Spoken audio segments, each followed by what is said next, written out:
Alright, this is a basic video how to use the dryer. Some people are having issues, so here it goes. The lint filter is right here. Uh, Turn on and off, timer, and then for delicate clothes, which means not very hot for everybody. So first thing, you gotta clean up the lint filter. You just pull it out, and then as usual, just take the little basket, clean it. Then you have to fit it in here, like this, and then all you have to do is just push it back there.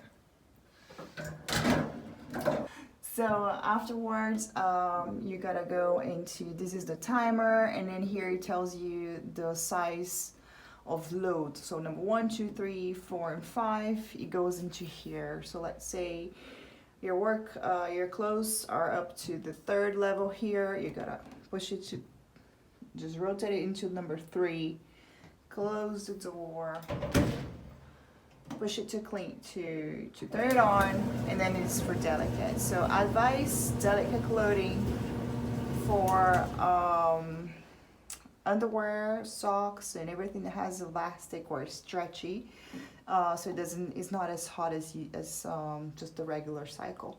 Once it's ready, it's gonna stop by itself. Please always rotate it clockwise, and check a few times before it reaches the end, because most of the time it's pretty much dry before it.